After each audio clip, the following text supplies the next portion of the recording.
Je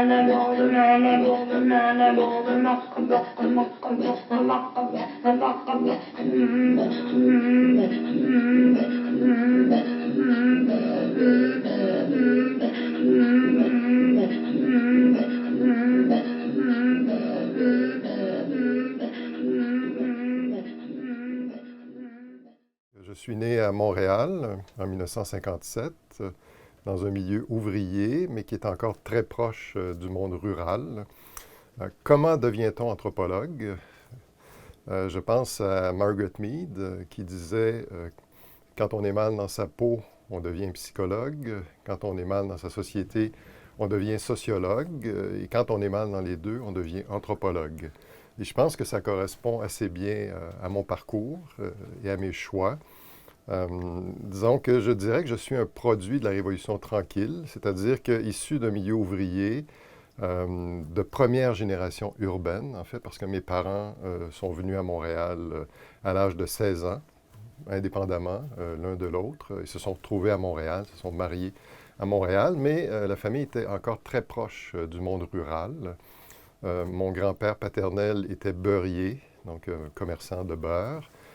Mon grand-père maternel, lui, était agriculteur, donc sur une petite ferme où il pratiquait une agriculture de subsistance, pratiquement.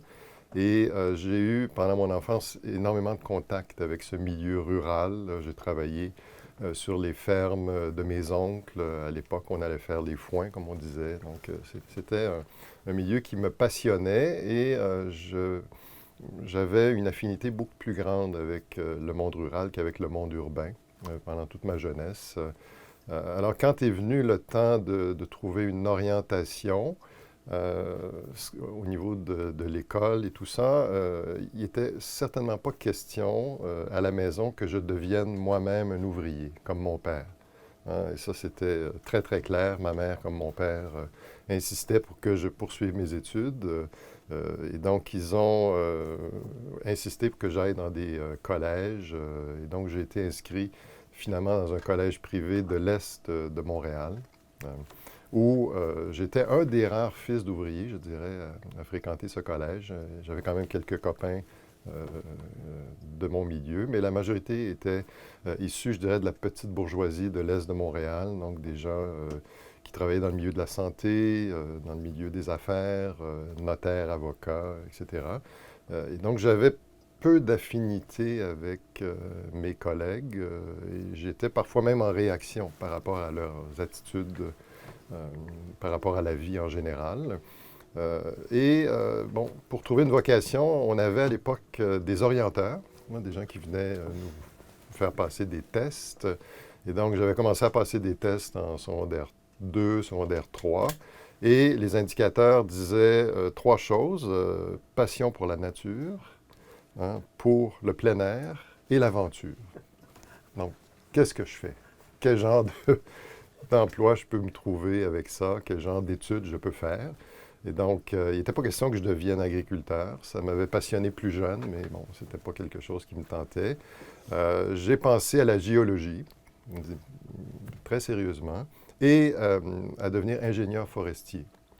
Pourquoi? Parce que j'avais l'impression que ça alliait à peu près toutes mes passions et que j'aurais pu poursuivre au niveau des études supérieures, ce qui était un peu l'idéal de mes parents également que je poursuivais. Jusqu'à un jour, en secondaire 3, où on avait une séance d'orientation publique au café du collège, donc tout à l'heure du midi, tous les collègues étaient là, et puis l'orienteur parlait un peu des différentes carrières possibles. Et à un moment donné, il dit, bien sûr, si vous voulez devenir pauvre, devenez anthropologue. Et là, tous les collègues se sont mis à rire. Et moi, je me suis dit, ah, ça doit être intéressant. Je ne connaissais pas encore l'anthropologie. Et j'ai commencé à me documenter. Dès le soir même, il y avait des encyclopédies à la maison. Et puis, j'ai commencé à me documenter. Et pour moi, anthropologie, c'était archéologie, c'était paléontologie, c'était ethnologie. Et donc, c'est devenu, à partir de ce moment-là, ma passion.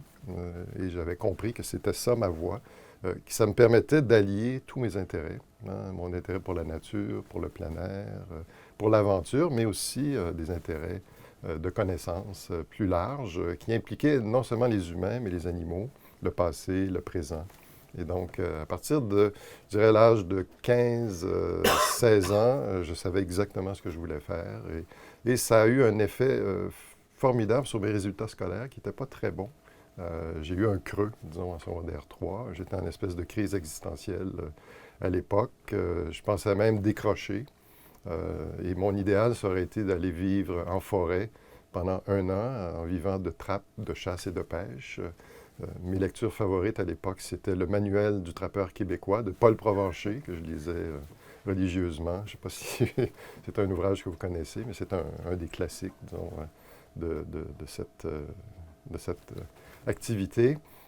Et finalement, ben, ça m'a permis de me raccrocher aux études et puis d'obtenir une note suffisante pour être admis au cégep.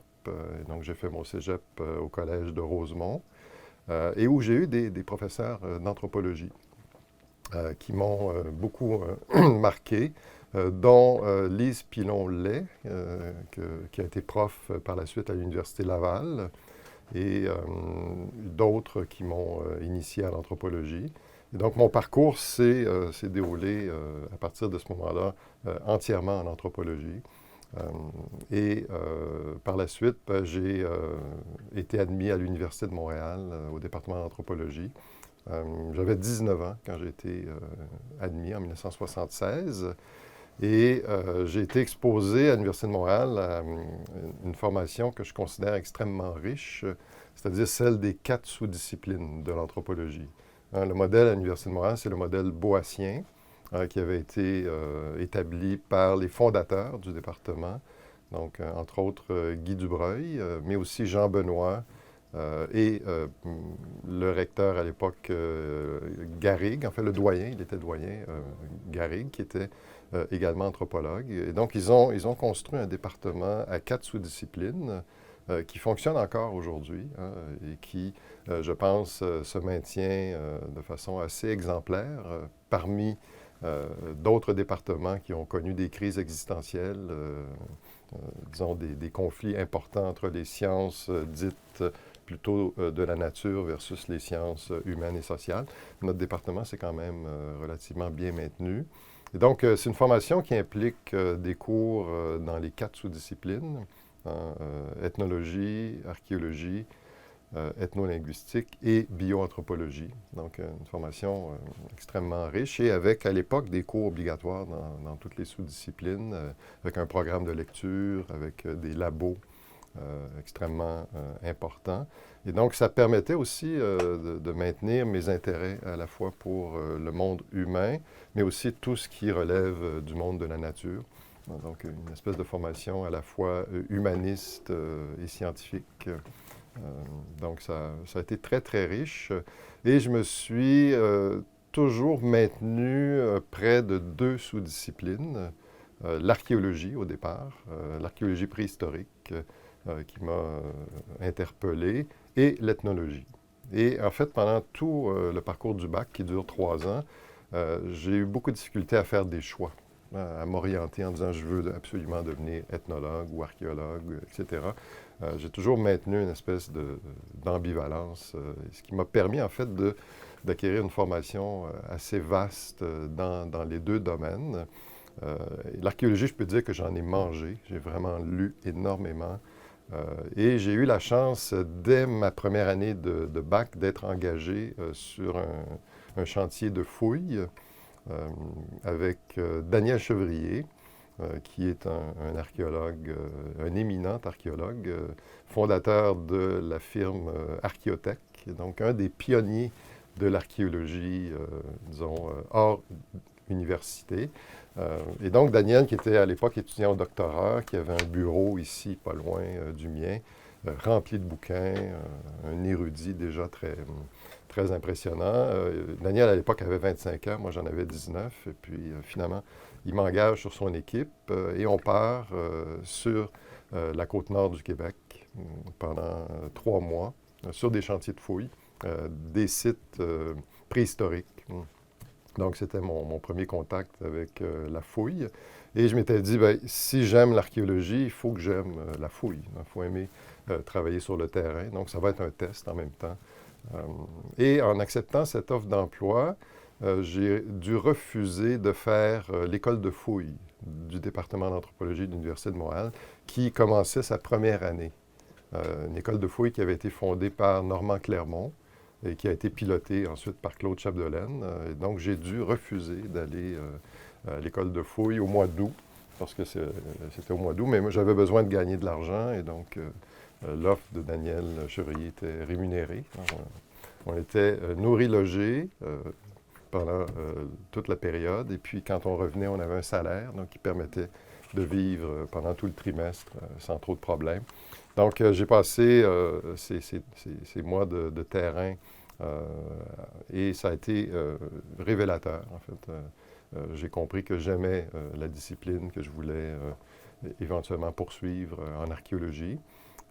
Et c'est également lors de ce terrain que j'ai rencontré les Inuits, parce qu'on a travaillé dans la région de Bécomo, mais par la suite, pendant un certain temps, dans la région de Mingan, Havre-Saint-Pierre.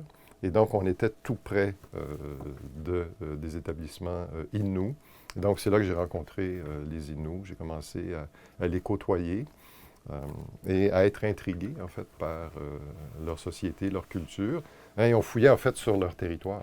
Hein. Le site qu'on a fouillé tout près de Mingan était juste à côté de la réserve et, en fait, sur le territoire Inuit.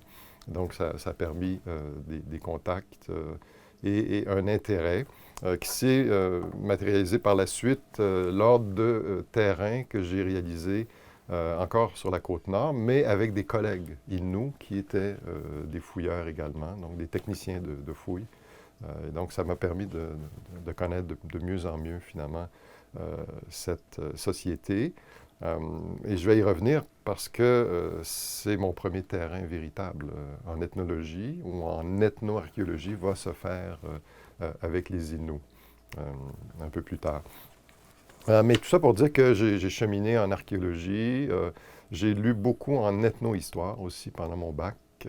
Les relations des Jésuites, les écrits de Champlain, de Sagard, toute cette littérature extrêmement riche en termes d'information sur les sociétés en question. Et j'ai continué à faire beaucoup d'ethnologie, donc avec des professeurs absolument remarquables. Entre autres, je pense à Jean-Claude Muller, qui fait partie de vos possédés, hein, et qui a été une très grande influence pour moi. Jean-Claude Muller avait une grande qualité, c'est qu'il avait tout lu. Hein, et donc, chaque fois que je repérais un bouquin qui m'interpellait, qui m'intéressait, je demandais à Jean-Claude, Jean-Claude, qu'est-ce que tu en penses? Il me disait, oh, je l'ai lu, c'est bon, c'est extraordinaire, ça vaut pas la peine, perds pas ton temps. Donc, il était très directif et on entrait dans son bureau et il classait ses livres par lecture. Donc, le dernier qu'il avait lu était au bout de la pile et c'était comme ça. Mais il était vraiment au courant de tout ce qui se produisait, surtout, je dirais, en France, en Europe en général, dans le monde francophone, mais aussi dans le monde anglophone. Donc, j'ai suivi tous ses cours, anthropologie politique, anthropologie de la religion, son séminaire qui portait sur le structuralisme de Lévi-Strauss. C'était un des grands spécialistes de Lévi-Strauss, hein, Jean-Claude. Et donc, il y a eu ces influences extrêmement importantes en ethnologie, mais je n'arrivais jamais à choisir vraiment. Je poursuivais mes travaux en archéologie et en ethnologie. Donc, j'ai complété mon bac sans faire véritablement de choix hein, au niveau de la formation. Est-ce que je deviens ethnologue? Est-ce que je deviens archéologue? Et j'ai décidé de prendre une année de pause et de partir en Amérique latine. J'avais toujours été fasciné par l'Amérique latine. J'y étais allé au moment où j'étais au collège, au cégep, avec deux copains. On était descendus en voiture. On s'était rendus au Mexique. On avait visité des sites archéologiques, entre autres Teotihuacan et puis Chichen Itza, des sites archéologiques qui m'avaient beaucoup fasciné et qui m'avaient interpellé à l'époque. Et donc, j'ai choisi d'aller faire une espèce de voyage initiatique en Amérique du Sud.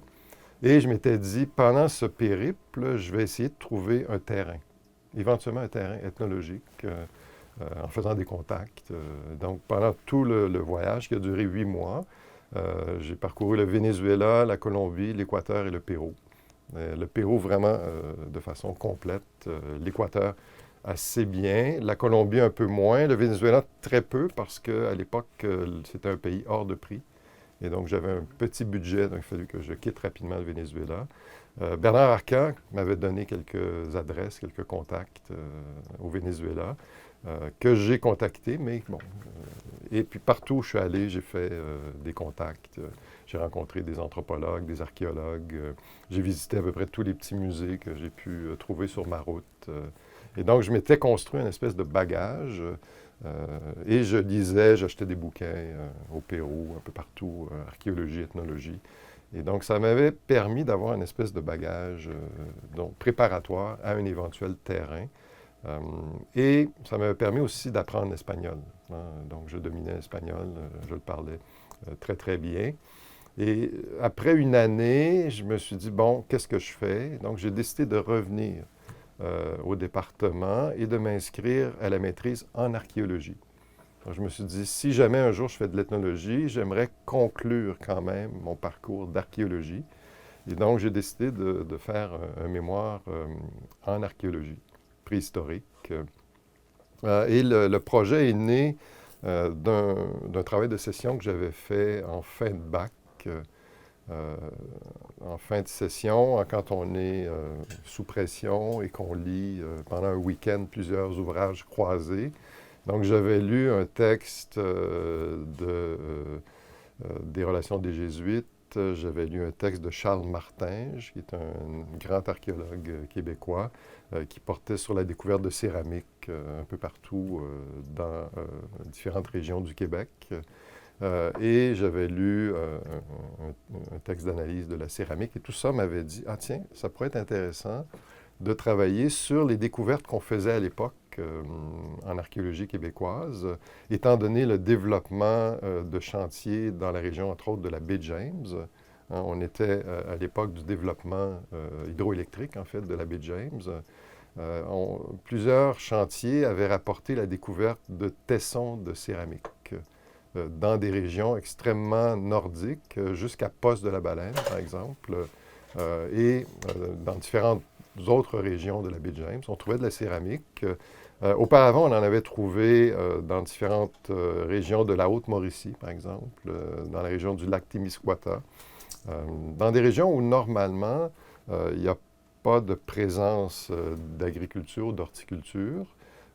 Et on imaginait que c'était des sociétés relativement nomades, chasseurs, collecteurs, donc qui ne produisaient pas de céramique. Et donc la question que Charles Martinge avait posée dans son texte, c'est bon, d'où vient cette céramique? Pourquoi retrouve-t-on de la céramique dans des régions aussi éloignées? Et donc j'ai imaginé de développer un projet pour tenter de répondre à cette question. D'où provient cette céramique?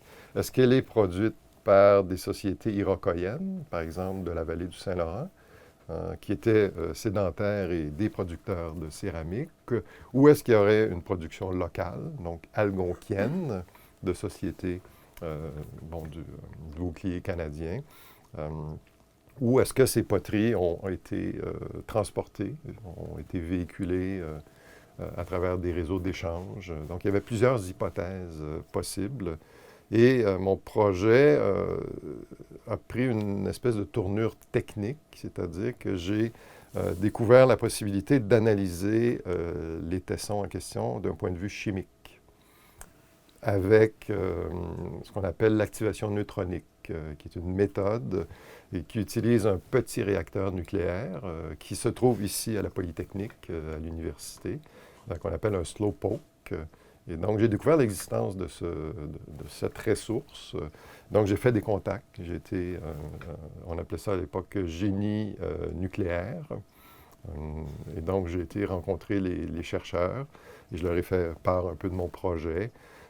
J'ai également discuté avec un professeur du département de physique qui, lui, travaillait sur la température de cuisson des poteries. Donc, il avait un appareil électromagnétique qui permettait de mesurer la température de cuisson des poteries.